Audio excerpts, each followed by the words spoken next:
live. Siamo live. Ciao, benvenuti a tutti. Welcome to this last edition of Creative Mornings before our summer vacation, hopefully. As usual, I want to thank our main sponsor, MailChimp, and dedicate a thought to our free communities in Ukraine. Last week we heard of them and they are alright, thankfully. But I also want to take this moment to think about every community in the world that is striving for a better situation, for a better life, every creative in the world that is trying to do something and to create a better world for everyone. As you know, Creative Mornings is a huge community around the world. We are more than 200 cities in the world right now, and almost everyone is holding their event today. So we are somehow all together also with the other communities.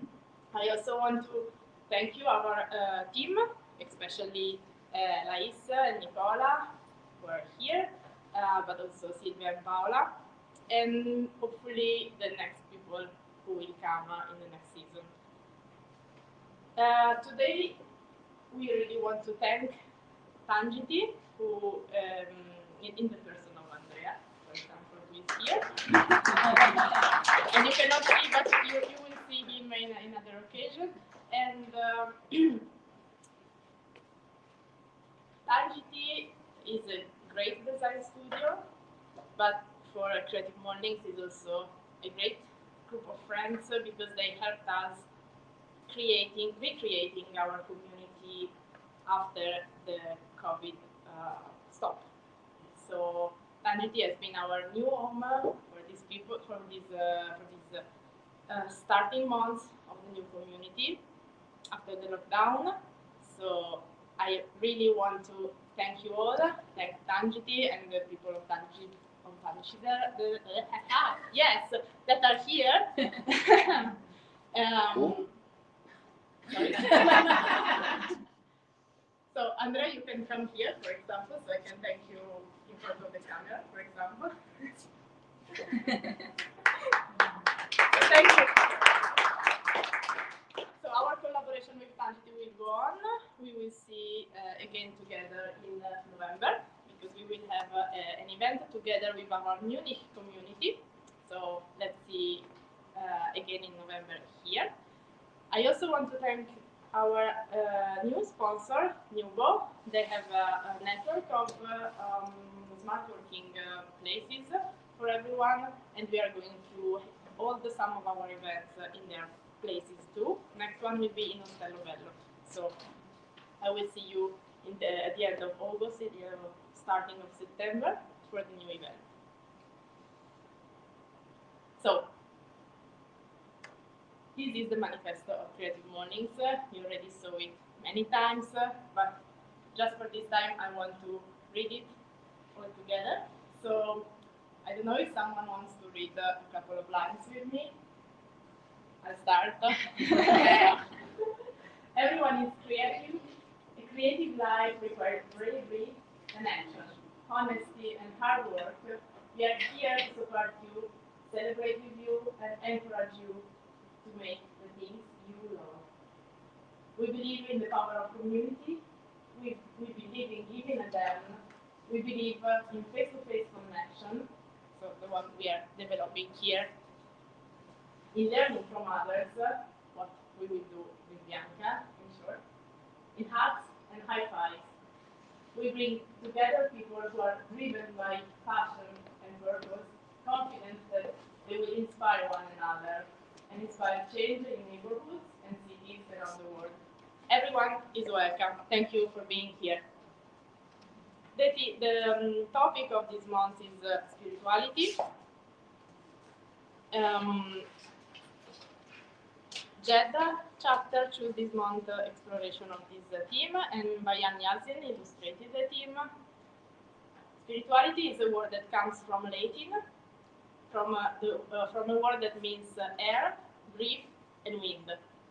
And it's really interesting because for us, spirituality is also something that runs very deep inside us, but also air runs very deep inside us.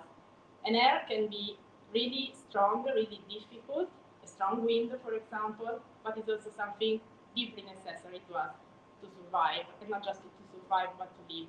And this is also what spirituality can mean.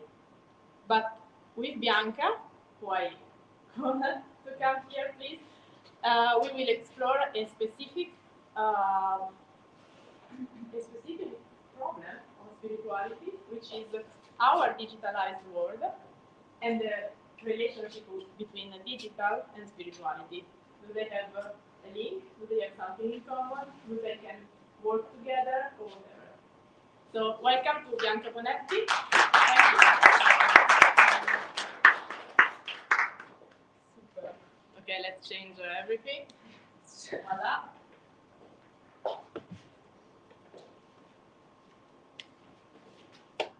Okay, does it work?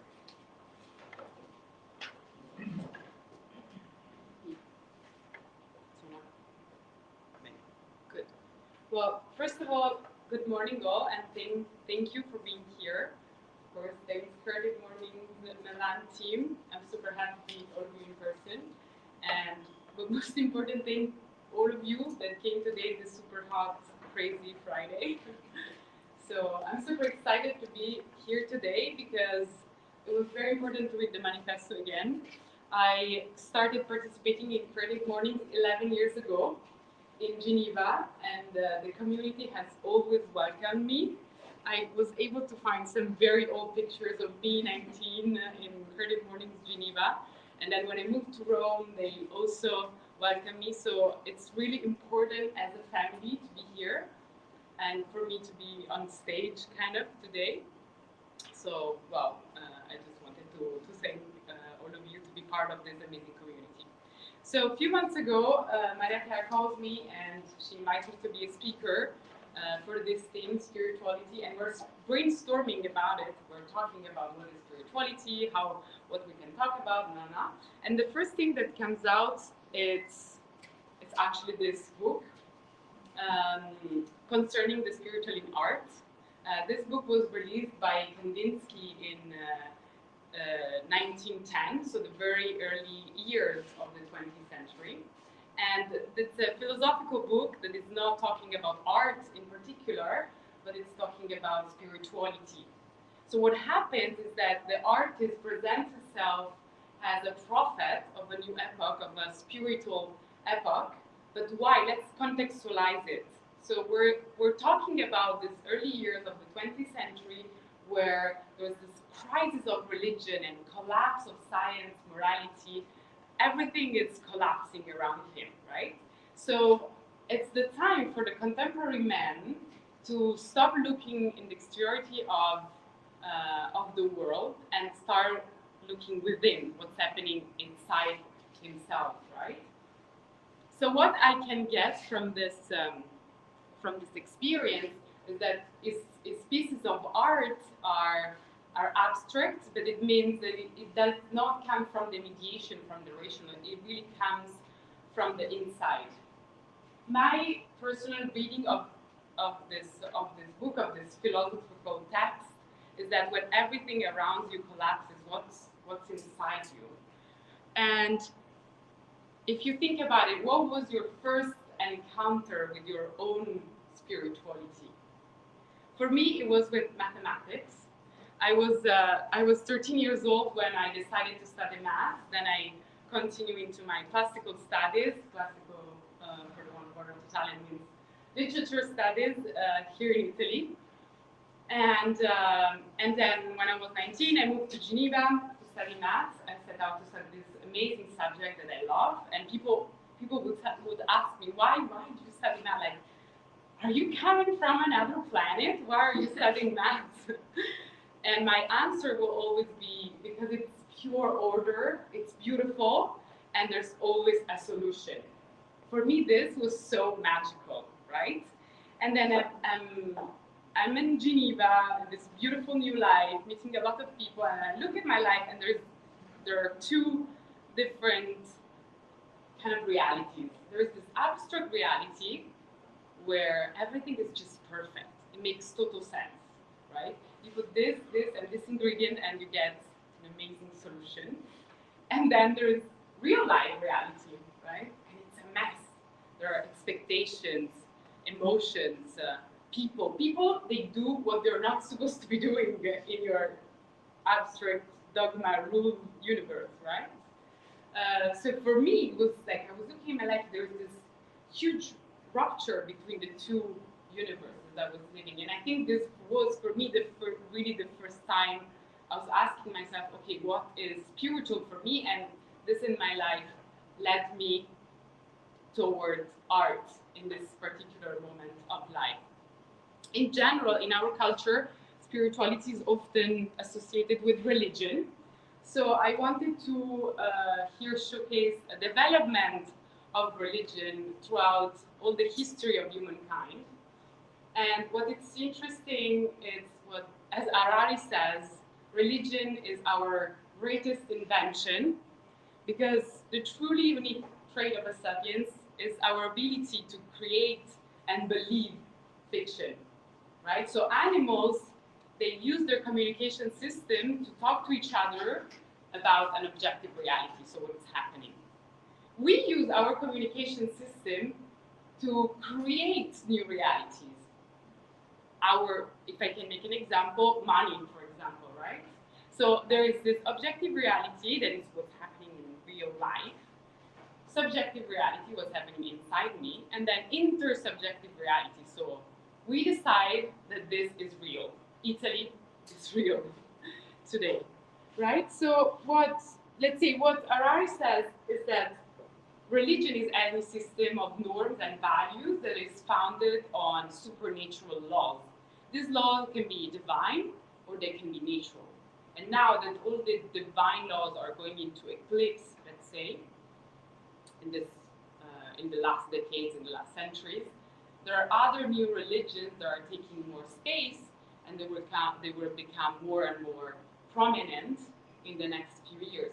If we think about it, today, the most interesting place for religions is actually the Silicon Valley of these new techno-religions where, how can I say, they propose solutions, they propose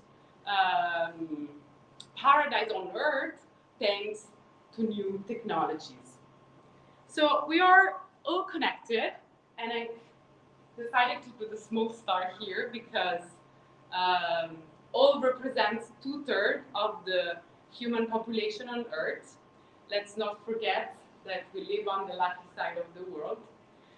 Anyway, we're all connected, but what does it mean physically? How are we connected?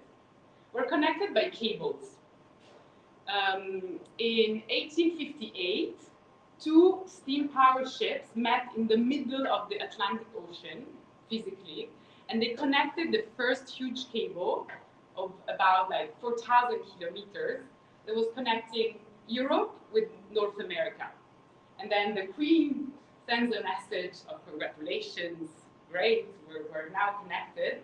And this message took around 17 hours per letter to deliver on the other side of the ocean. So we don't think, most of the time we don't think about it because we live in this wireless world. We have smartphones, we have Wi-Fi, but we're physically connected by this cable, right? So we are barely aware that this exists. And what I wanted to, yeah, these are the map of the cables. What I wanted to highlight here is the current speed of these cables. The information that travels through these cables travels at the speed light, so it's super fast. It's super fast. We're talking, we're connected and we're fast. Speaking about speed, I'm a speed skier. It's a great discipline. I was able to get second medal in the world in women's speed downhill in 2017. This goes for the next speech. Sorry, I'm back to speed. So if we look at it, we're super connected, super fast. But what does it mean for us, right? what does it mean for our emotions? Do we have time for our emotions to digest them, to really find them? And here I wanted to introduce the concept of time. So in 2014, I decided to move to Argentina for 1 year. And I'm about to leave, and I'm super excited but scared at the same time when you're about to cross the ocean for your first time alone, right? And I tell my mom, who's here with us today. I tell my mom, I'm super scared. I'm super scared. We're gonna be so far. And she tells me, at your age, when I moved to New York, we couldn't Skype. We had to send letters. I had to send letters to my mom, right? And this made me really reflect about the fact that you have this time that you sit down and you're like, okay, I'm gonna think about what happened, and then you write down what happened inside you, right? Your emotions, and you have all this time to digest it. And in Argentina, for me, it was particularly interesting because I relearned the concept of time. In general, in the emerging market where I could experience and live, there's so much time for everything. But it's not that they have more time, it's they use time differently. In this part of the world, we're always late. I don't know how we're able to do that, but we're always late, we're always running, we're always in the next thing, and we're always comparing each other to the other people who got the promotion before us, who got the degree before us, the house, the kids, and we're always like, man, I'm so late, and we're not here, we're not in the thing, right? In general, at least, my first experience encountering this presence here in the now was in Argentina, because there was no certainty about the tomorrow, right? It's not easy to live in a situation like this. It's easier for us as human beings to project and to make plans, this kind of like certainty, right? But still, for me, it was a huge learning because it was super surprising coming from Switzerland to Argentina and then sharing, I don't know, do you want to go to the cinema next week? And like, yes, that's local. Next week? Does it even exist, right? So it was beautiful to relearn the power of now, to be here, be present. And this is me in Argentina. We are connected, and at the same time, we are disconnected, right? What does it mean? It means that there is always an intermediary between us, unless there is this human relationship. So before, of course, the interaction was person to person, and now most of our interactions, if you think about it during the day, it's person, screen, person. Mostly now with COVID, and we're having all these calls online, meetings online, right? And this filter, this screen is actually a filter. It's a powerful tool. Like, we can access huge knowledge. We can navigate the web. We can have access to if you think about it, the whole human knowledge is online, right? And we can connect to everywhere, and we can talk to everyone. But at the same time, it's a filter. So let's think about, for example, hate speech. Hate speech online is so easy because you're anonymous, right? It's so much different when you meet someone and you have to hate them in the face. When you're online, you're anonymous. You can even hate ideas. You can hate you because you're a woman. You can hate you because of your religion, of your background, right? So for me, the real power of this digitalized world is the ability to create human connections outside of the digital itself. So one of my main, let's say, takeaways in these years of the internet was couchsurfing. Some of you might know it. It's a platform where people who have a spare bed or a spare sofa, they just welcome you at their place, right? And I traveled the whole South America, Argentina, Chile, Uruguay, Paraguay. I traveled all the Balkans, Albania, Kosovo, and then Israel, Italy. Pretty much everywhere I've been, I used couchsurfing because it was a tool for me to meet the local people and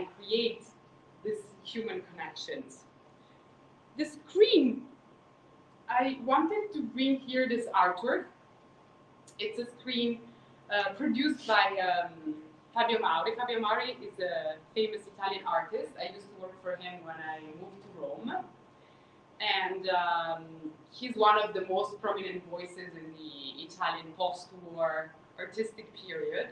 And he produces his screen. So his story itself, he was born and raised during fascism, and then fascism collapsed, right? So all his ideologies collapsed as well, and he's so lost that he needs some ideology. So he goes into religion. He becomes a priest, and then again he has these strong ideologies, and then he realizes that it's all for him in his mind. It's all fake, and we need to be we need to criticize those ideologies. We need to go further. We need to go beyond. So his idea of the screen is always representing, okay, what there's beyond these ideologies, and he represents the screen as empty because it's the possible projection of everything, of every new beginning. And talking about new beginnings, in 2019, I really needed a new beginning in my life, so I moved to Africa, where I produced this documentary. I briefly wanted to show you some footage. And people always ask me, how do you live in Africa? And it's a funny question for me because you live like anywhere else. But in the sense that the people are very curious, they don't know what's happening there. Africa is huge. It's like 54 countries, different religions. It's like more than 1,000 spoken languages. So it's very different. And well, I moved to Ivory Coast. We shoot this documentary. It's about the Ghanaian startup producing vaccines for animals. So again, thanks to this digitalized world, we were able to raise her voice and to be seen what's happening there and how we can deal with it. So in general, let's say this digital world can give voices to people who don't have it naturally because they don't have access, right? In Africa, at one point, I used to work for a Swiss educational company that invests in tech startups in the emerging markets. And at one point, I'm having a bad day at work. I don't remember why. I just had a bad day. Sorry. Need to. Great. I'm having this bad day. Don't remember what happened exactly. And I was super upset. I'm walking home, right? Abidjan, it's a beautiful city. It's very green. It's built on a lagoon, but still, it's an African city. So you have this smelly sewer. You're walking in the street. It's all dusty, right? So you're like lost in your negative thoughts.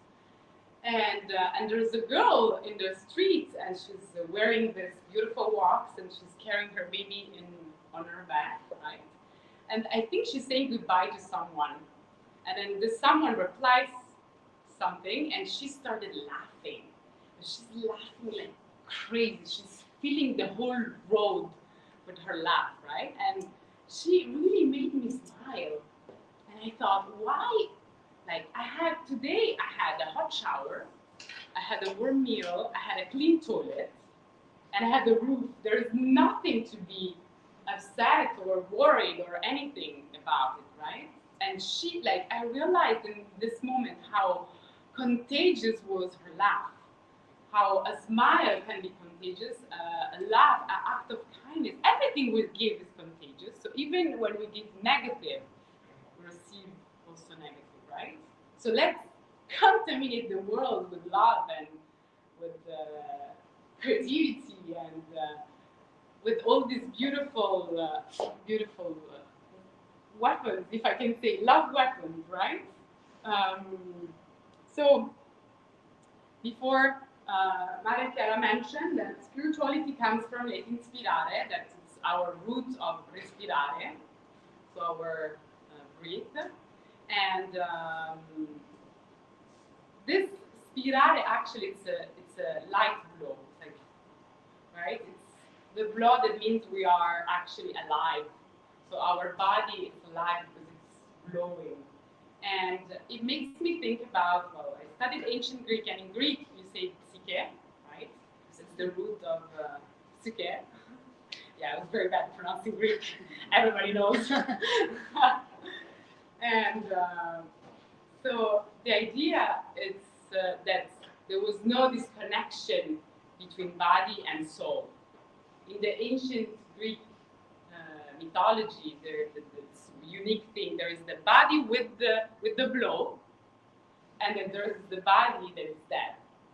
There's no separation. Oh, this is spiritual, and this is material. That is a huge separation that we have in our modern society, right? But I wanted to talk about this myth of Amore e Psyche. This stage by Canova that is in St. Petersburg that I went to see is one of my favorite stage works of art.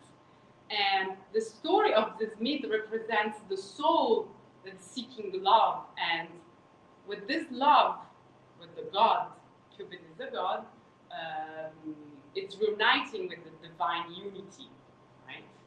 Divine unity. What is the divine unity? What is for you the divine unity? For me, it's nature. It's nature because it's an incubator and source of life. And for me, being spiritual is being able to experience nature in its own manifestation. So when I am,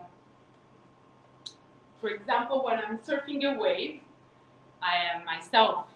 I'm becoming myself the wave. Or when I'm kiting or sailing, I'm becoming the wind. Or when I'm swimming underwater, I am this endless blue sea that I can't see the end. And then, of course, when I'm skiing, that is my favorite, I'm becoming the mountain and pure and white and immense, right? So it's this, for me, in this moment, my soul is actually touching this immensity. And somehow, it became kind of like a life call to me to make more women experiencing nature, empowering them. So I launched my business, Girls Went Out, and the idea was to bring more women into nature because it's spiritual for me, and I want them to be able to feel free in the nature and to experience all the nature manifestations. So we live in a world where I believe digital should be a tool for us to reinvest in human connection. And for me, this spiritual side is what I found in nature. But of course, my call for you today is to really understand what is spiritual for you, what is really that touches your soul. Thank you very much for your time.